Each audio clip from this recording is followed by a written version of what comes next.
고린도후서 1장 두 번째 시간입니다. 자, 오늘은 12절 이하에 있는 말씀으로 생각해 보려고 합니다. 우리는 앞서서 예수 그리스도로 하나님의 뜻으로 말미암아 예수 그리스도의 사도가 됐다라고 얘기를 했고, 우리 하나님은 어떤 하나님이십니까? 자비의 하나님, 위로의 하나님이셨고, 우리가 관련과 고난을 당할지라도 예수 그리스도를 통하여 우리가 위로가 넘치게 될 것이고, 정말 살 소망까지 끊어졌고 힘이 없도록 고난을 당하였고 사형 선고를 받은 줄 알았을 때도 있었지만, 이는 우리로 자기를 의지하지 말고 오직 죽은 자를 달리 살리시는 하나님만 의지하게 하라고 하시는 하나님의 뜻이다 라고 하는 것을 말해주고 있습니다. 자, 그러므로서 이러한 서로가 기도해주고 이 기도로 도와달라고 하는, 서로가 서로를 위해 기도하고 좀 기도로서 돕고 이렇게 함으로써 우리를 위하여 감사하게 하려 합니다. 이렇게 얘기했습니다. 자, 우리가 세상에 특별히 너희에 대해 하나님의 거룩함과 진실함으로 행하여 육체의 지혜로 하지 아니하고 하나님의 은혜로 행한다. 그렇죠? 예. 우린 내 지식이나 판단 가지고 하다 보면 다 이게 틀어져요. 잘못돼요. 그러나 우리는 은혜로, 하나님의 은혜로 행해야 돼. 하나님의 은혜, 내 지혜가 앞서는 것이 아니라 하나님의 은혜가 모든 것에 앞서서 그 하나님의 은혜를 따라 행할 때에 하나님이 주신 지혜를 가지고 그 일을 이루어야 되겠죠. 이것이 우리의 자랑이다. 내 지혜로 하면 내가 자랑할 게 하나도 없어요. 그러나 하나님의 은혜로 모든 일을 이루어가는 것이 우리의 자랑이다. 나의 자랑은 하나님의 은혜였습니다. 모두가 하나님의 은혜였습니다. 하나님의 은혜였습니다. 라고 말할 수가 있어야 되겠죠. 너희가 우리를 부분적으로 알았으나 우리 주 예수의 날에 너희가 우리의 자랑이 되고 우리가 너희의 자랑이 되는 것이다. 지금까지 우리는 우리 예수 그리스도에 관해서도 하나님과 부분적으로만 알지 제대로 몰라요.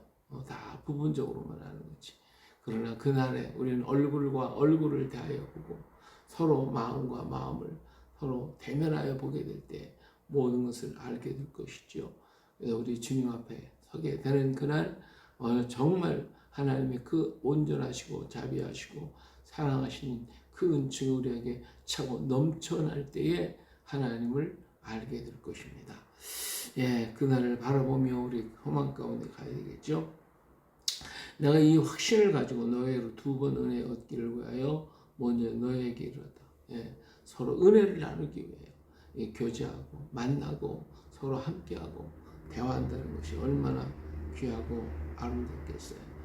서로 이렇게 은혜를 나누고 은혜를 얻고 나는 저 사람에게 은혜를 주고 그 사람은 나에게 은혜를 주고 서로가 은혜를 나누는 것이 그리스도의 안에서의 성도의 교제라고 하지 않을 수가 없습니다. 자,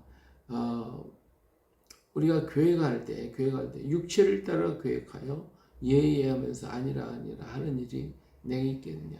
안 된다는 거죠. 육체를 따라서 계획하여 내 육체와 모든 것을 생각하고 계획하고 이건 예다, 이건 아니다 이렇게 해서는 안 된다는 거예요. 오직 우리는 하나님을 믿으시기 때문에 우리가 너에게 한 말은 예하고 아니람이 없다. 우리 하나님 안에는 무조건 우리는 예밖에 없습니다. 나에게 어떤 문제에 부딪힐지라도 우리는 그저 아멘밖에 없어요. 아멘 하고 그리고 하나님께 감사하고 하나님을 찬양하고 이 길을 가게 하신 주님께 영광을 돌려드리는 거예요. 그렇기 때문에 여기 있잖아요. 하나님이 보신 우리가 너희에게 한 말은 예하고 아니람이 없다. 우리 곧 나와 실로하나 디모데로 말고 너희 가운데 전파된 하나님의 아들 예수 그리스도는 예하고 아니람이 되지 아니하셨으니 그에게는 뭐만 있어요? 예만 있다. 그래서 하나님의 약속은 얼마든지 그리스도 안에서 뭐가 돼요? 예, 예, 아멘. 예. 그런즉 그로 말미암아 우리가 아멘하여 하나님께 영광을 돌리게 되는, 우리가 아멘하는 것이 하나님께 영광이 되는 거예요. 우리가 무슨 일을 만나지, 어떤 일을 해도 아멘, 아멘, 아멘. 그렇게 할 때 하나님의 은혜가 우리를 또 인도해 가실 것입니다. 내가 환난 속에 있을지라도 아멘 하고, 그러니까 바울과 실라가 옥에 갇혔어도 하나님께 아멘하고 찬송하고 하나님께 감사하고 그랬더니 옥문이 열려지는 역사가 있었잖아요. 거기에서 왜 내가 하나님 위해서 일하는데 왜 이렇게 감옥에 넣습니까? 원망하고 불평하고 그냥 하나님 앞에 부르짖고 막 그랬어요. 어떻게 됐겠어요? 옥문이 열렸겠어요? 원망과 불평은 나를 망하게 하고 하나님의 은혜를 막는 그런 것이 되고 맙니다. 우리는 하나님이 그걸 허락하셨다고 하는 거. 왜 허락하셨을까? 허락하시는 데는 뜻이 있었다 그거예요. 바울과 신라가 옥에서 찬양을 부를 때에 옥토가 열리고 흔들리고 열려지게 하셨는데, 그러니까 바울을 옥에 가둔 이유가 뭐야? 간수를 갖다가 구원시키기만 하나님의 계획이 있잖아요. 근데 거기서 내가 원망하고 불평하고 있어. 그 감옥 문이 안 열려. 그러면 그 사람, 구원받아야 할 사람, 하나님의 계획이 어그러지 않아요. 근데 우리가 거기서 감사만 하면 하나님의 계획이 착착착착 이루어진다 그 말이에요.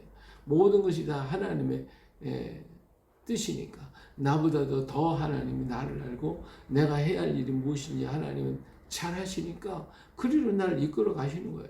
근데 이끌어 가실 때 어떤 때는 평탄한 길로, 어떤 때는 뭐 정말 잔디밭으로 이끌어 가실 때도 있지만, 어떤 데는 자갈밭으로 가야 될 때도 있고, 어떤 데는 가시밭길로도 인도하실 때가 있다는 거예요.